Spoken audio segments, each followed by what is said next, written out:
It's now 5:30 and I'll call the meeting to order. Will you all please stand for the pledge? Sue, will you lead us? Allegiance to the flag of the United States of America and to the republic for which it stands, one nation, under God, indivisible, with liberty and justice for all.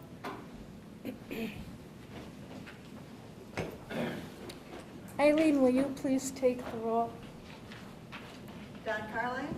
Here. Sue Blondin. Here. Robert LaChance. Here. Ann Harris. Here. And Frank Quinn is excused.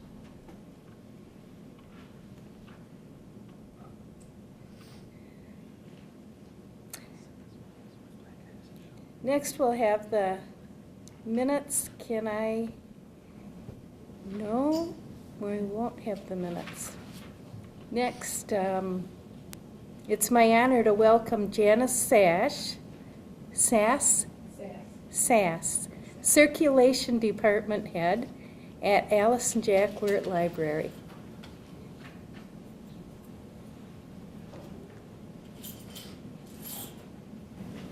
Good evening, everyone. As Ann said, my name is Janice, and I've worked in the Bay County Library System for 24 years. I started in 1983 in Pinconning, and I started as a page, and then I moved to part-time. There we started with CD-ROMs, index cards, and then by the time I left there, we had a computer and we were doing Dynex. After that, I moved to the Bay City branch, where I worked for 2 years at the circ desk, and an opportunity became available on the bookmobile, so I moved it there, and I was on the bookmobile for 14 years. I had a CDL, and I went all over the county at different stops and different parades. At that time, I had enough and decided to find a different position, so fiction became open here at Alice and Jack, and I applied, and I was at the fiction desk for only 6 months, and then the millage failed, and I was switched over to the circ desk.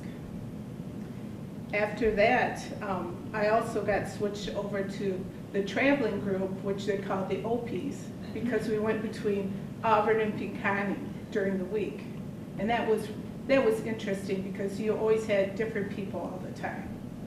So a bunch of us would go to Auburn, and then we'd switch it up each week and then go to Pinconning. When the millage passed the following year, they asked me to be circulation supervisor here at Alice and Jack, and I accepted, and I've been supervisor for 6 years now. I work with a good group of people. We all have different strengths and weaknesses, so we work good as a group, and we have a good time back in the circulation area. Thank you. Yes. As part of your duties, maybe you could just briefly describe what do you do as far as circulation? As circulation supervisor, I'm in charge of part-time, full-time, and all the pages. So I do training and hiring of pages. And I deal with patron problems, anything that might occur that way. So I kind of ease the way between some of that stuff too. Okay. Thank you. Sure, thank you. What do you find the most challenging? I wouldn't think it would be the public, it's more staff sometimes. Everybody has different personalities, so that's always interesting.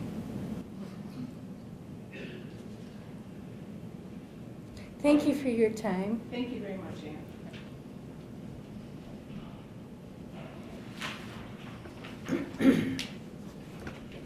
Next, we have the minutes. Can I have a motion to approve the minutes of December 16th regular board meeting and the December 16th annual board meeting?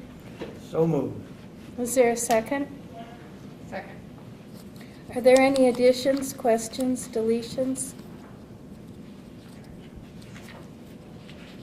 Seeing none, all those in favor signify by saying aye.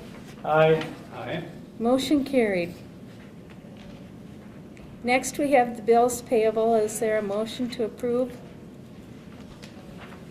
So moved. Is there a second? Second. Sue, is there anything you'd like to add? No, Anything you those are- noticed? Those are not ones that I These are ones that Ann Harris looked did. at, reviewed. You did. Well, they're the ones I did. Okay, I guess I didn't have anything to add. Okay. Okay, so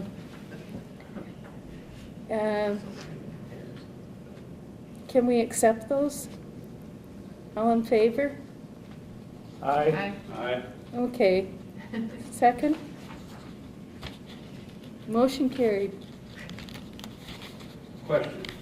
Yes. On the minutes, did we approve both at the same time? Yes, Okay, thanks. this is going good, isn't it?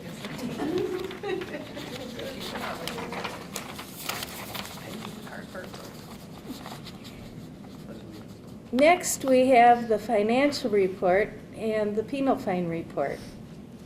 Is there a motion to receive? So moved. Is there a second? Second. Kevin, would you like to take us through the financials? We'll start off on page 14, which is our revenues. This is the month of, we're looking at the month of December. We've got our total penal fines have come in. The month, we got $26,482.38, which brings us to a yearly total of $426,301, about $100,000 over what we budgeted. We have received the rest of our universal service funds for the year, and other than that, just had other miscellaneous income coming in for the month of December. So for the total for the year, we did receive, say, $6.4 million in revenue, so it was more than budget, which was good. Looking back, December or 2015 turned out to be a good year from the revenue standpoint. So that helped us do some things in the library with some of those funds. On the expense side, page 15, we still have, now we're entering that year-end closing mode where we will start doing our year-end entries. So this will still get about another, we have about 2 more months of bills rolling in that will still get expensed to 2015. And so I will bring this back to you probably in February with kind of a final number, pre-audit numbers. But as of right now, there's no areas of concern. Everything looked good. We stayed within budget on the expense side. And so overall, 2015 turned out to be a good year from a revenue and expense standpoint. We've had a couple of good years on the penal fines, but boy, they do bounce around, don't they? They do, and it's hard to know why one month it comes in at 48,000 and the next month it's 28,000. Yeah. It's just, we're excited when they're 48, and then you kind of wonder, like, well, at least if it came in at 28, we budgeted, 24 or 26,000, at least they still came in above budget, so.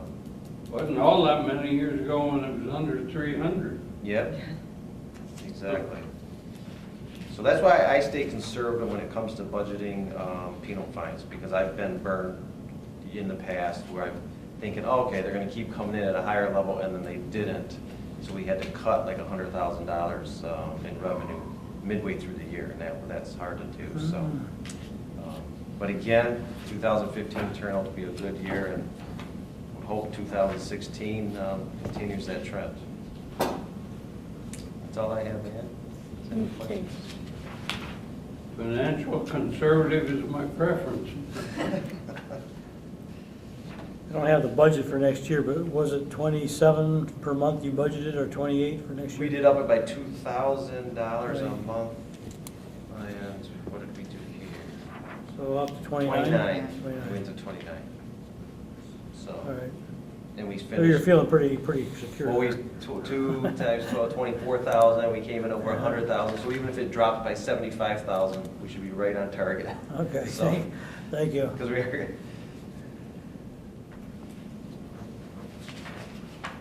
All those in favor of receiving the financial report for December and the penal fine report signify by saying aye. Aye. Motion carried. Next, we have the administration report. Is there a motion to receive? So moved. Is there a second? Second. Trish, will you take us through your report? Certainly. Good evening. I have 4 items on my report that I wanted to let you know about. The first one we're really pleased about. The library system has been chosen for a competitive scholarship to the Harwood Institute for Public Innovation, and they will be paying for scholarship for 2 people to attend this in Lansing in March. I will be one of them and Kirsten will be the other.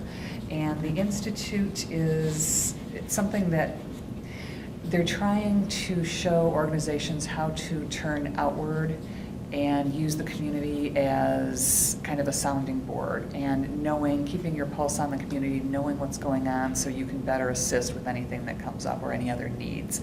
I think our library system does a pretty good job of that now. We do a lot of outreach, we belong to a lot of organizations, but this will give us some other ideas on how to increase that and make it a little better.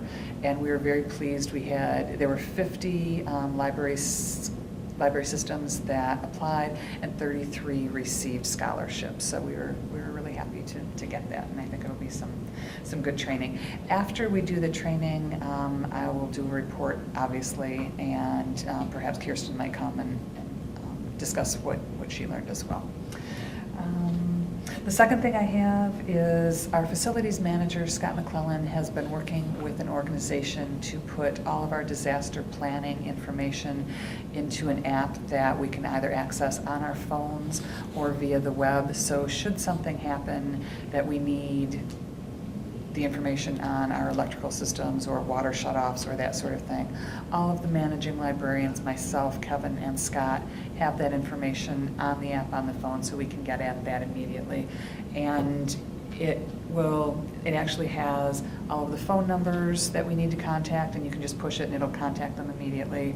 It has a picture of where the shutoff is in the building, so people will know exactly where to go. So when you're in an emergency, not all of that stays in your mind, so it'll be a really nice tool should we ever have to need it, and hopefully we won't.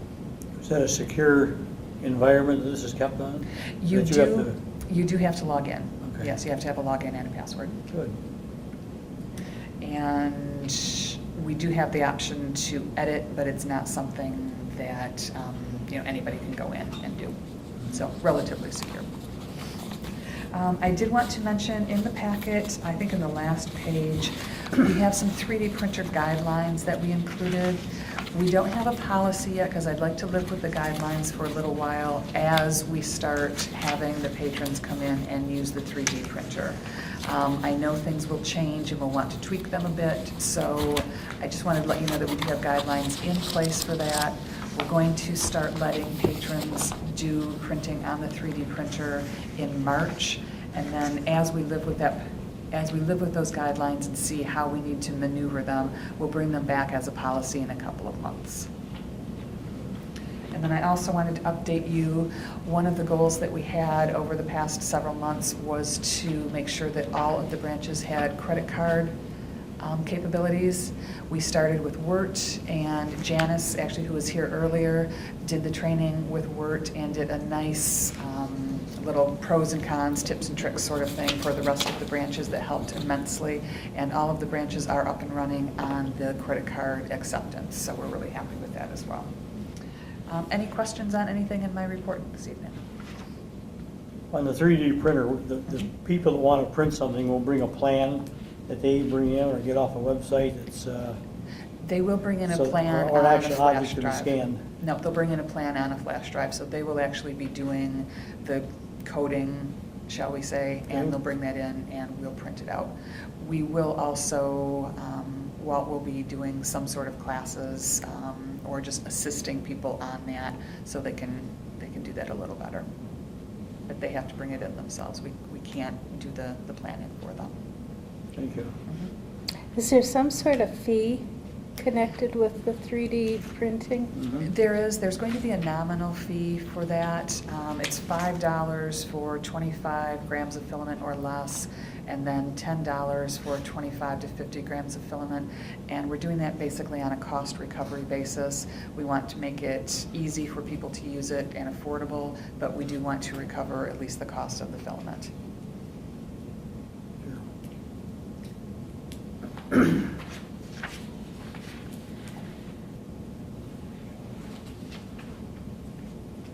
Great, thank you.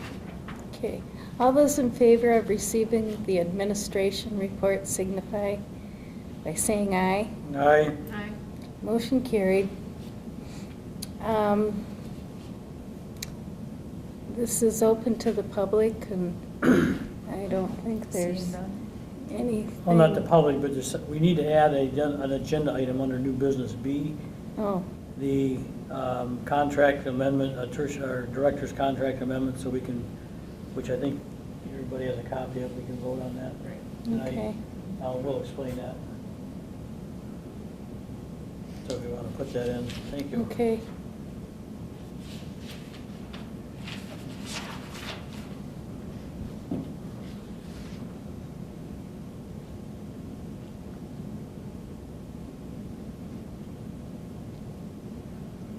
Correspondence.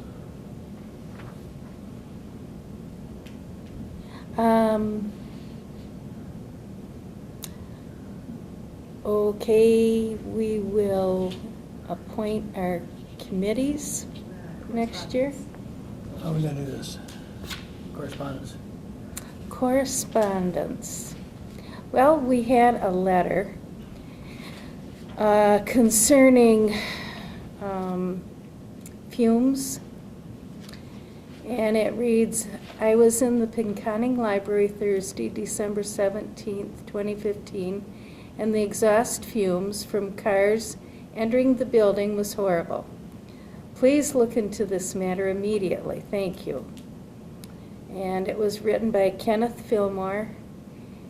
And this matter was looked into, and it was addressed, and the person was called, Kenneth was called, and the library, who was it that took care of it? I called him. Just to give you more history of what happens at the Pink County Branch Library. The building is built on the road, I should say the intakes are ground level on the street side, which is right across from the post office. And so what you have happen in the wintertime is people will leave their vehicles running, they run into the post office real quick. This happened to be a diesel truck that was sitting there running, and so as it's sucking in, we're required by code to pull in 30% outside air. So as you pull in that outside air, we do have HEPA filters within our ductwork, but it's not going to catch everything when it's pulling in all that air. So this is what happened at that time. And so what we're doing is the managing librarian up there is trying to work with the local authorities to maybe put some signage up there on that street sign to basically say, you know, no idling vehicles or something like that. Not sure how they're going to be able to work that, but that's what sometimes causes those fumes to come into the library off of the street when they do leave cars running there. So, so we are addressing it, trying to address it, seeing what we can do. There is no way of changing the intake on that building because it does take up a whole side of the, you know, it's like 4 or 5 foot wide by, you know, 8 feet tall. And so it would be costly to try to move that to a higher position. Curiosity, the intake is on the street side. Would it be possible to do like they do on some of the semi-trucks where they put the pipe up at the top of the, take it from the bottom and go up the top? We could look at doing that, something like that probably would be costly because it is imagine like a grill type of intake that runs 4 feet wide, 8 feet high, pulling off the street. So either we'd have to wall that off, take that and either point it, have it pull from the top or put some type of other venting. but it would cost us something. But we could definitely have our maintenance guy look at that and see if it is feasible to do something like that. This is the first time I wish I had the nerve to get in the car when people leave it running and put it a block away. But I'd get stealing the car. We've been there since 2005, and this maybe is our like third issue that This we. is primarily a, wintertime problem too, isn't it? Yeah. So, I mean, it's not something that's It's not. all the time. It's not a daily occurrence. So maybe it could be just taken care of with a sign, And we're let's hoping. park over here, Yeah, we're hoping, I can see yeah. that. And we also have a note from the Auburn Community Food Pantry, receipt for donations. The Auburn United Methodist Church. And Emergency Food Pantry. And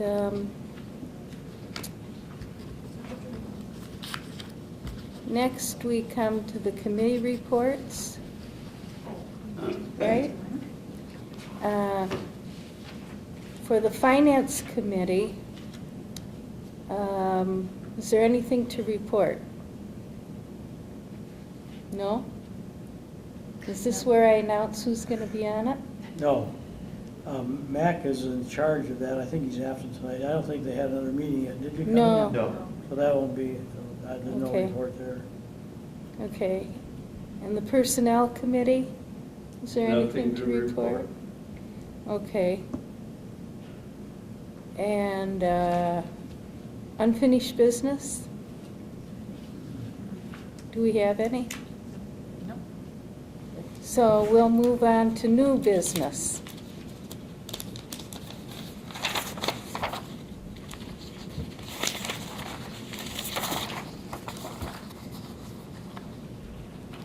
Okay, for our new business,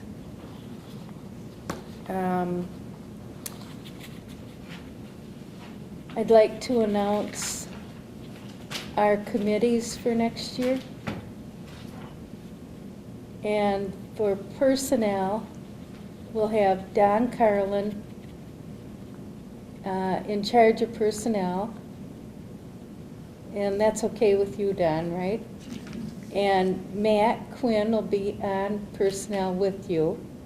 Okay. And then Sue Blondin, well, we've already announced that you're our secretary treasurer. And Bob LaChance is our finance director, Okay, that'd be the, okay? And I guess that's it. Bob had a new business item too. And Bob has a new business item. Let's see.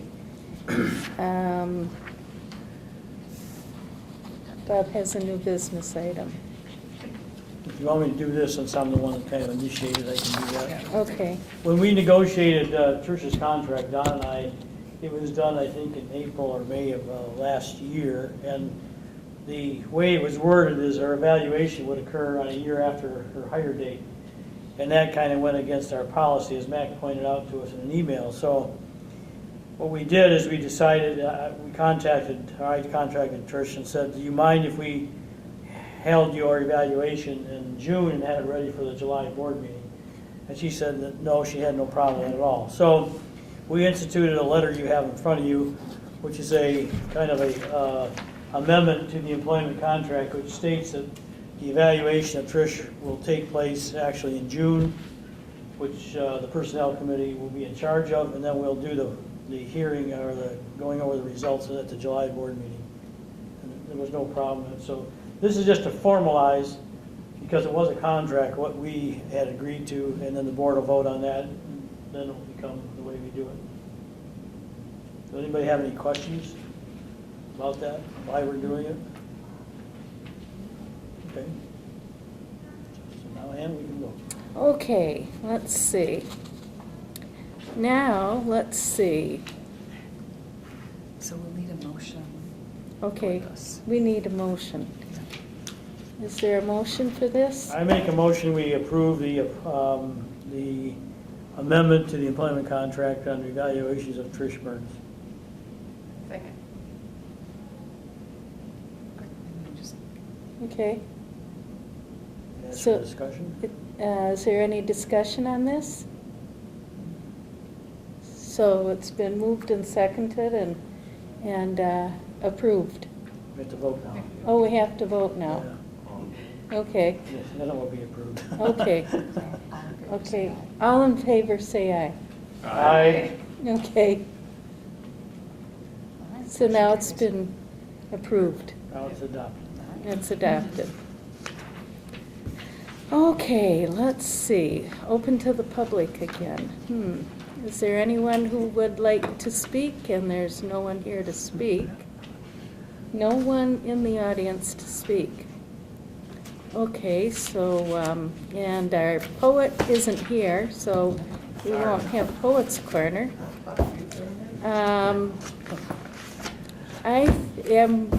We don't have any announcements. I did